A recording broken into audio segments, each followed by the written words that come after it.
حضرات، آج ذوالحجہ کی 25 تاریخ ہے اور ہمارے ہاں کچھ تاریخوں کا جو اختلاف ہے اس کی روح سے ہو سکتا ہے کہ 26 ہو۔ آج سے 1384 برس قبل تقریباً آج کے دن حضرت عمر فاروق رضی اللہ تعالی عنہ پر قاتلانہ حملہ ہوا تھا، اس لیے کہ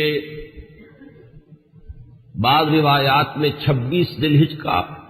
تعین ہوا ہے اور بعض میں الفاظ یہ آئے ہیں کہ ذوالحجہ کے 4 دن باقی تھے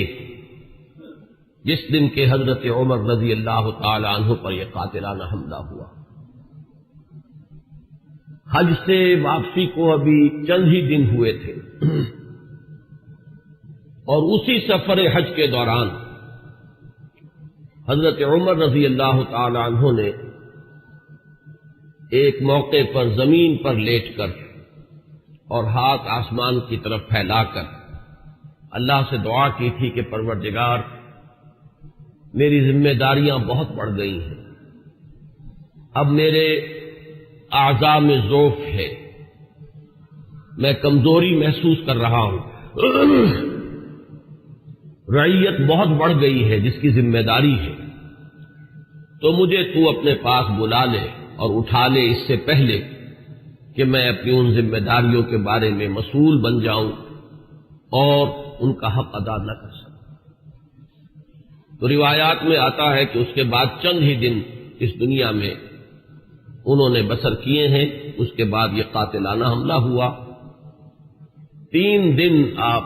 زندگی اور موت کی کشمکش میں مبتلا رہے ہیں۔ ابو لولو فیروز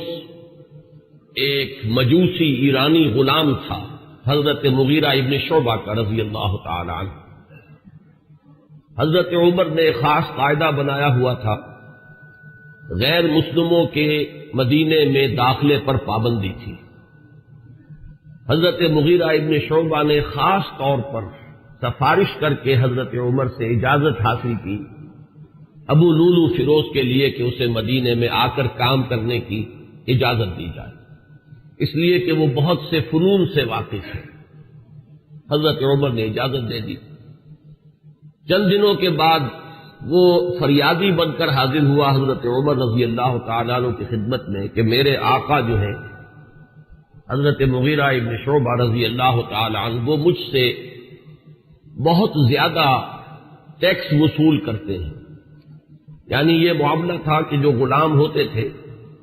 وہ اپنا کام کرتے تھے لیکن اپنی آمدنی میں سے ایک حصہ وہ اپنے ان آقاؤں کو دیتے تھے کہ جن کی وہ غلامی میں تھے۔ تو حضرت مغیرہ ابن شعبہ نے جو مقدار مقرر کی 2 درہم روزانہ، اس پر اس نے احتجاج کیا کہ یہ بہت زیادہ ہے۔ حضرت عمر رضی اللہ تعالیٰ عنہ نے اس سے سوال کیا کہ تم کیا کیا کام جانتے ہو؟ جب اس نے گنوائے کہ میں یہ کام جانتا ہوں تو حضرت عمر نے فیصلہ کیا کہ پھر یہ 2 درہم روزانہ زیادہ نہیں۔ اس پر وہ بہت غضبناک ہوا۔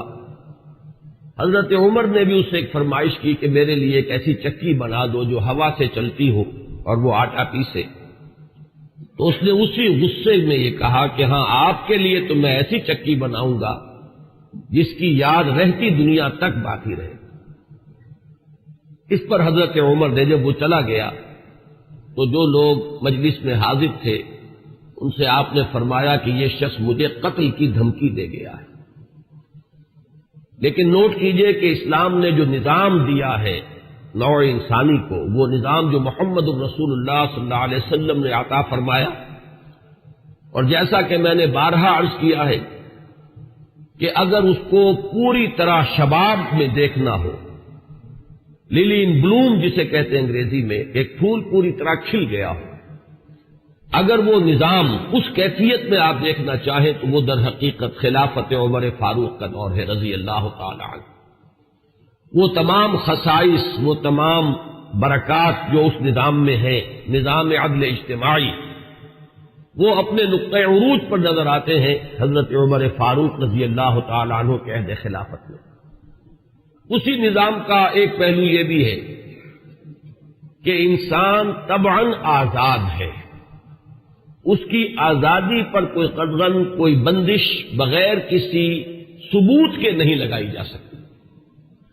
خود حضور صلی اللہ علیہ وسلم کے زمانے کا ایک واقعہ ہے کہ کسی شخص کو، مدینے کے کسی شخص کو کسی شبہ میں گرفتار کیا گیا۔ حضور خطبہ دے رہے تھے کہ ایک شخص نے کھڑے ہو کر کہا کہ میرے پڑوسی کو کس جرم کی پاداش میں گرفتار کیا گیا۔ حضور نے اعراض فرمایا، اس کی بات کا نوٹس نہیں لیا، دوسری طرف آپ نے رخ کر لیا، وہ ادھر پھر آ گیا، اس نے پھر سوال کیا تو حضور نے فوراً حکم دیا کہ اس کو رہا کر دیا جائے۔ یعنی یہ کہ اگر کوئی ثبوت موجود نہیں ہے تو معلوم ہوا حضور صلی اللہ علیہ وسلم کے اس طرز عمل سے کہ پھر واقعتاً اس کو گرفتار رکھنا، اسیری میں رکھنا، محبوس رکھنا پھر یہ صحیح نہیں ہے، بلکہ اس کو رہا کر دیا جانا چاہیے۔ یہی معاملہ ہمیں نظر آتا ہے اپنی اس آخری تکمیلی شان میں کہ حضرت عمر یقین کے ساتھ یہ بات کہہ رہے ہیں کہ یہ شخص مجھے قتل کی دھمکی دے گیا ہے، اور عمر فاروق رضی اللہ تعالی عنہ کوئی عام انسان نہیں ہے۔ 10 برس سے زائد عرصہ ہو چکا ہے کہ اسلام کی چکی جو چل رہی ہے تو اس کے مرکز جو ہے اس کے، جیسے کہ میں نے مثال دی تھی کہ حضرت علی رضی اللہ تعالی عنہ نے جب ایک موقع پر فارس کے محاذ پر، ایران کے محاذ پر صورتحال کچھ مخدوش ہو گئی تھی تو حضرت عمر نے یہ ارادہ کیا تھا کہ وہ خود محاذ پر جائیں اور مسلمان افواج کی کمان خود کریں، تو حضرت علی نے مخالفت کی تھی اور انہوں نے مشورہ دیا تھا اور یہ الفاظ فرمائے تھے کہ آپ کا اپنی جگہ سے ہل جانا یہ تو پورے اس نظام کے درہم برہم کرنے کا سبب بن سکتا ہے، اور یہی تشبیہ دی تھی کہ چکی اسی وقت تک چلتی ہے جبکہ اس کی وہ کلی اپنی جگہ پر قائم رہے۔ تو آپ کی مثال تو اس پورے نظام کے لیے اس کلی کسی ہے۔ تو 10 برس تک وہ چکی جو ہے گھوم رہی تھی اسی شخصیت کے گرد، اور کتنے فتوحات کا دائرہ کہاں سے کہاں تک پہنچا تھا۔ اتنی بڑی کوئی سلطنت اس سے پہلے تاریخ انسانی میں کبھی وجود ہی میں نہیں آئی تھی، لیکن یہ کہ اس کے باوجود کہ اتنی عظیم سلطنت کے ذمہ دار ترین فرد ہیں حضرت عمر، میں حاکم کا لفظ استعمال نہیں کرنا چاہتا اس لیے کہ یہ لفظ بھی ہمارے اس نظام عدل اجتماعی کے ساتھ مناسبت نہیں رکھتا، نہ وہ حاکم تھے نہ حکمران تھے، وہ تو سید القوم خادمہم کی کامل مثال جو ہو سکتی ہے وہ حضرت عمر فاروق ہے رضی اللہ تعالی عنہ۔ لیکن یہ کہ اس نظام کی ذمہ دار ترین شخصیت ہے حضرت عمر، لیکن انہوں نے اپنے حفاظت کا کوئی اہتمام نہیں کیا، کوئی باڈی گارڈ کا انتظام نہیں کیا، دوسری طرف یہ کہ اس شخص کو قید نہیں کیا، اسے مدینے سے شہر بدر نہیں کیا، بلکہ یہ کہ چونکہ یقین ہے اس بات پر کہ زندگی اور موت اللہ کے ہاتھ میں ہے، لہذا وہ ہمیں نظر آتا ہے کہ ایک طرف توکل اس کی یہ شان ہے، دوسری طرف فراست کا یہ عالم ہے کہ اس کے اس جملے کی بات آپ نے پالی ہے کہ یہ مجھے قتل کی دھمکی دے گیا ہے، تیسری طرف اسلامی نظام میں لوگوں کی آزادی کا جو عالم ہے وہ نمایاں ہو رہا ہے، ایک ایسے شخص کو جس کے بارے میں شک ہے اس کو گرفتار نہیں کیا جا رہا، اس کے خلاف کوئی تعذیبی کارروائی نہیں ہو رہی۔ بہرحال اس شخص نے چند ہی دن کے بعد فجر کی نماز جب حضرت عمر فاروق ادا کرنے کے لیے آگے بڑھے ہیں اور آپ نے نیت باندھی ہے، یہ شخص پہلی صف میں موجود تھا اور اس کا خنجر جو ہے 2 دھاری خنجر، دونوں طرف اس کے جو ہے وہ دھار تھی، اس کو اس نے حضرت عمر رضی اللہ تعالی عنہ پر جو وار کیے تو 6 وار حضرت عمر پر اس نے پے بپے کیے، حضرت عمر گر گئے رضی اللہ تعالی عنہ۔ حضرت عبد الرحمن ابن عوف نے مختصر ترین صورتوں کے ساتھ پھر وہ نماز فجر ادا کروائی۔ نماز کا یہ عالم ہے کہ یہ نہیں ہوا کہ وہ درہم برہم ہو گیا ہو نظام، لیکن یہ کہ چونکہ جیسے کہ میں ابھی یہ لفظ استعمال کر رہا تھا کہ اس وقت جو وہ نظام مملکت تھا یا نظام حکومت تھا اس میں مرکزی حیثیت حضرت عمر فاروق کی تھی رضی اللہ تعالی عنہ، اسی طرح اسلام کے نظام میں یہ اقامت صلاۃ ہے کہ اس کی وہی اہمیت ہے کہ اگرچہ حضرت عمر فاروق زخمی ہو گئے، گر گئے، لیکن جماعت کا نظام وہ درہم برہم نہیں ہوا ہے، نماز ادا کی گئی ہے 2 رکعتیں جو ہے مختصر ترین قرات کے ساتھ۔ پھر لوگوں نے اس کو پکڑنے کی کوشش کی ہے تو اس نے مزید وار کر کے 13 افراد کو اور زخمی کیا۔ ایک شخص جب اس طریقے سے بکھرا ہوا ہو اور دوسرے لوگ تیار نہ ہو تو صورتحال سمجھ میں آتی ہے۔ ان میں سے 6 حضرات جو ہیں وہ شہید ہو گئے۔ معاملہ صرف حضرت عمر کا نہیں، پکڑنے کی جب کوششیں ہر طرح سے ناکام ہو گئی تو کسی عراقی شخص کے بارے میں آتا ہے کہ اس نے کوئی کپڑا کمبل وغیرہ اس کے اوپر ڈالا ہے، تب وہ قابو میں آیا ہے، لیکن پھر اس نے فوراً خودکشی کر لی۔ حضرت عمر رضی اللہ تعالیٰ عنہ نے سوال کیا، جیسے ہی آپ اس قابل ہوئے کہ سوال کر سکیں کہ میرا قاتل کون ہے۔ جب بتایا گیا کہ وہی ابو لولو فیروز ہے تو آپ نے اللہ کا شکر ادا کیا کہ اللہ کا شکر ہے کہ میرا قاتل کوئی مسلمان نہیں ہے، یعنی جو بات کے 12-13 برس بعد ہونے والی تھی۔ حضرت عثمان رضی اللہ تعالیٰ عنہ کے قاتلین وہ جو بھی آپ انہیں کہیں نام نہاد مسلمان تھے، کلمہ گو تھے، وہ محمد الرسول اللہ صلی اللہ علیہ وسلم کا کلمہ پڑھنے والے تھے، کلمہ شہادت کو انہوں نے اپنے لیے ڈھال بنایا تھا۔ اس سے جو فتنہ شروع ہوا ہے جس کو میں اس سے پہلے بیان کر چکا ہوں کہ الفتنۃ الکبریٰ، سب سے بڑا فتنہ جو ہے وہ حضرت عثمان رضی اللہ تعالیٰ عنہ کی شہادت سے شروع ہوا ہے۔ اس سے پہلے یہ معاملہ اگرچہ حادثۃ الکبریٰ تو اسے آپ کہہ سکتے ہیں، بہت بڑا حادثہ ہے، لیکن یہ ہے کہ اس سے کسی فتنے کا آغاز نہیں ہوا، بلکہ یہ کہ اس کے بعد بھی وہ چکی اسی طرح چلتی رہی۔ کم و بیش 10 برس ہے حضرت عثمان رضی اللہ تعالیٰ عنہ کے عہد خلافت کے کہ وہ بھی اسی شان کے حامل ہے، وہی یکجہتی ہے، وہی امن و امان ہے، اسی طرح فتوحات کا سلسلہ جاری ہے۔ انقلاب محمدی علی صاحب الصلاۃ والسلام کا سیلاب جو ہے وہ بڑھ رہا ہے اسی شان سے، جو میں نے بارہا آپ کو سنایا ہے اقبال کا یہ مصرع کہ تھمتا نہ تھا کسی سے سیل رواں ہمارا، تو کم و بیش 10 برس اس کے بعد یہ کیفیت طاری رہی ہے، تو اس سے کسی بڑے فتنے کا آغاز نہیں ہوا۔ حضرت عمر رضی اللہ تعالیٰ عنہ پر یہ قاتلانہ حملہ ہوا ہے 26 یا یہ کہ 25، 26، 27 ان میں سے کوئی تاریخ ہوگی، 4 دن بقایا تھے۔ اب اگر 30 کا مہینہ ہو تو اس کی تاریخ اور بن جائے گی، 29 کا ہو تو کچھ بدل جائے گی، تقریباً وہ آج کا دن ہی پڑتا ہے، اور یہ ہے سن 23 ہجری۔ انتقال ہوا ہے تو پھر تدفین جو ہوئی، حضرت صہیب رومی رضی اللہ تعالی عنہ کے بارے میں وصیت تھی کہ وہ میری نماز جنازہ ادا کریں، اس کی امامت کریں، تو یکم محرم الحرام سن 24 ہجری کو تدفین ہوئی ہے۔ تدفین کا یہ واقعہ بھی بڑا اہم ہے، اور آپ سب حضرات کے علم میں ہوگا کہ حضرت عمر نے اپنے صاحبزادے عبداللہ ابن عمر رضی اللہ تعالی عنہما کو بھیجا حضرت عائشہ کی خدمت میں کہ میری بڑی خواہش ہے کہ آپ کے حجرے میں میں دفن ہو جاؤں جہاں محمد الرسول اللہ صلی اللہ علیہ وسلم اور حضرت ابوبکر صدیق رضی اللہ تعالی عنہ مدفون تھے۔ حضرت عائشہ نے فرمایا، اور اس سے جو مقام ان کی نگاہ میں تھا حضرت عمر کا وہ بھی ظاہر ہوتا ہے کہ کس طرح انہوں نے اثار کیا ہے، کس قدر ان کے لیے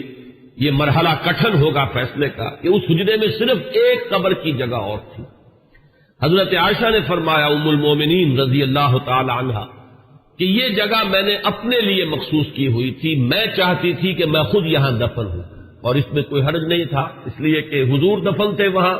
وہ آپ کے شوہر تھے، حضرت ابوبکر دفن تھے، وہ ان کے والد تھے، لیکن میں عمر کو اپنی ذات پر ترجیح دیتی ہوں، لہذا میں اجازت دیتی ہوں کہ حضرت عمر کو وہاں دفن کر دیا جائے۔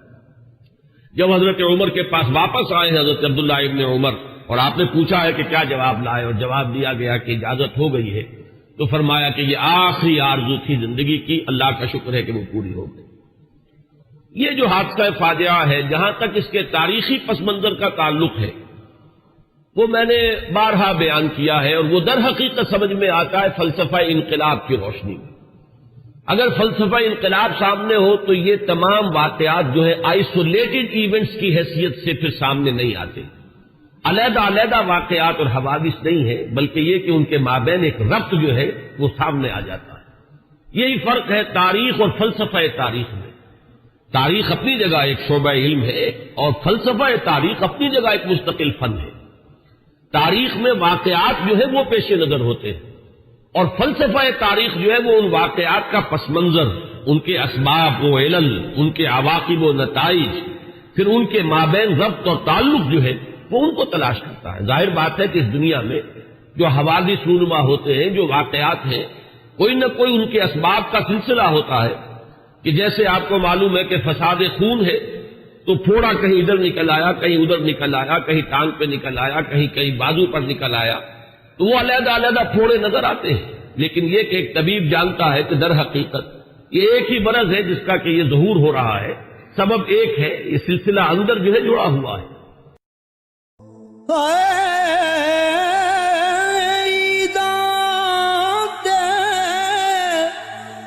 شب رات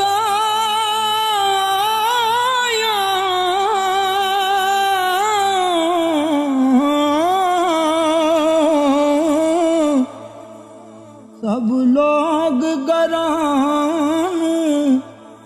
آئے،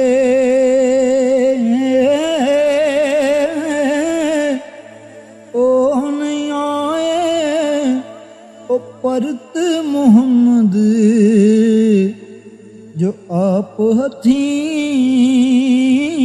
دفنائے۔